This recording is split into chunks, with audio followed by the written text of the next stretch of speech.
Hey everyone, welcome to Downward Thrust in episode 7 of Breakdown. It's your fearless leader ToneLoke here, coming at you with another interesting video. Love is a powerful expressor in video games. Why do characters fall in love in games? Why do the feelings of love transfer from character to character?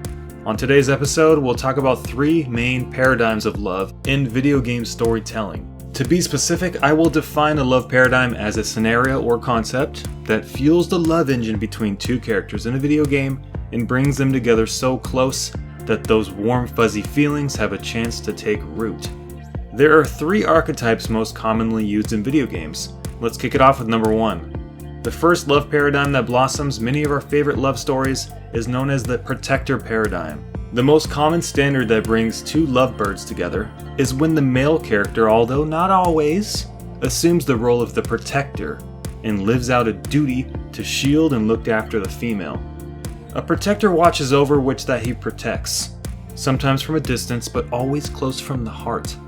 Think about some of your favorite role-playing games and characters present in them. Cloud and Ares, Squall and Renoa, Titus and Yuna, Eiko and Yorda, Joel and Ellie, Alex and Gordon.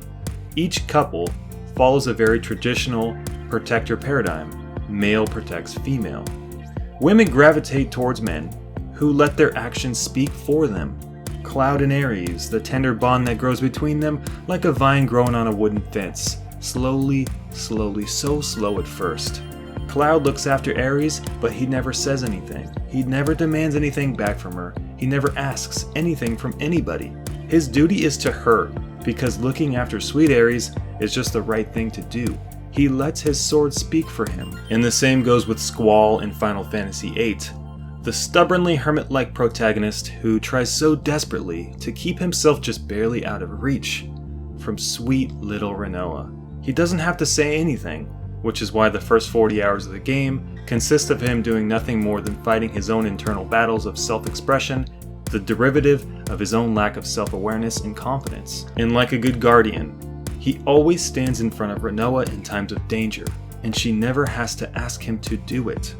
Or Titus in Final Fantasy X, who lets his own feelings of natural goodwill and compassion exude out from himself like rays of sunlight. He would do anything for Yuna. Behind all of their faults, these characters thrust all of that aside to protect who they love, regardless if they say it or not. This kind of love is known as interpersonal love, and it can be quite potent. The aftermath of this devotion is natural attachment from the female. When characters feel protected, they feel wanted, they feel shielded, they feel safe. Bonds begin to form, sometimes very slowly, but the fruit of those trees always begins with the seed. The best parts of these relationships exist when the male struggles to let that tree grow. Sometimes it ends in heartbreak, as with Cloud and Ares. But the beauty of the protector paradigm is that love doesn't need a title. We see love in the way the interactions play out, even when there are no words. Knowing that someone is looking after you makes it easier to drift towards them, even when nothing is said. Let's slide down to the second most commonly used paradigm to build love in games, the event paradigm. Events often bring 2 people together, especially when danger, death, or causality are the underlying driving forces.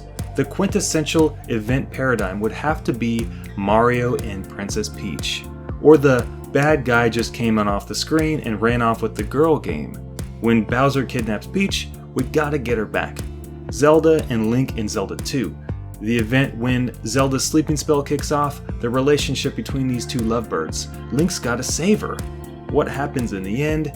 They get it on behind the curtains. You better believe that we want to get our women back when they're taken from us. But that's not the only event that can take place.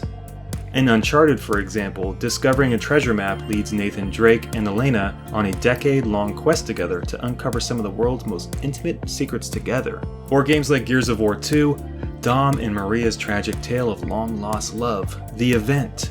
After years of being missing, Maria was finally found by her husband in a prison camp, only to find out that she had been processed and severely tortured to the point where she couldn't even recognize Dom anymore. You've got to love someone so deeply in such a moment to be able to do what he did next. But it's not just the event that matters. It's that the event drives the motivation for characters to to interact throughout the story. In Final Fantasy X, when Tidus gets sucked in by Sin and ends belly up on the sandy shores of Besaid and realizes Wakka needs help getting his terrible Blitzball team on the map. Or when Plague breaks out in The Last of Us and Joel and Tess realize things will never be the same. Events give purpose to what decisions our favorite characters make during the game and how it affects their affinity towards the people whom the event impacts. We can't forget about the darkness and the suicidal causality ensued by the murder of the protagonist's wife. Each event has the potential to bring out love and lasting relationships long after they're gone. Lastly, let's look at the third most common paradigm to build love relationships in games, the idea paradigm. When two people intrinsically share the same view on a particular idea or belief, chemistry is unavoidable. It's because beliefs are tied to values and morality, two traits that form the foundations for many deep-rooted chemistries. Most of this stems from something called impersonal love, which happens when a person is said to love an object or a goal or a principle to which they are deeply committed and greatly value. These affinities are attached to our hearts, and when someone shares them with you inherently, it provides the groundwork for closeness. Let's talk about Mass Effect and how this can play out. Choices and consequence really test the boundaries of conventional game storytelling. This spacefaring adventure series takes you far across distant galaxies and into the unknown deep black hole of space, your decisions dictating the expansion of the storyline.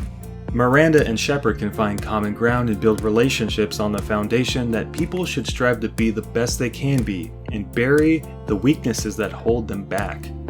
Or Shepard and Tali can grow attachment, arming themselves with the idea that although war surrounds us, we should always help those in need before us. Or how about the idea that we should always strive to never let ourselves down and live with defiance if necessary, a relationship that can be developed between Garrus and the player. Artificial intelligence versus humanity in Deus Ex. Justice, murder, consequence, and karma, enveloping relationships with Geralt, Yennefer, and the Red Baron. Or practicing loyalty, duty, and social justice with Triss Merigold in The Witcher 2. The shared understanding between Ares and Cloud that underneath the cruel barren world, there is a life stream of good that we should be fighting for. Or the belief that it's never too late to reach out and live vulnerably, a recurring theme Renoa strives to translate to Squall during Final Fantasy VIII. Whatever road our favorite games follow and going into the future, we know that these love paradigms will surely show up in many of our favorite games to come.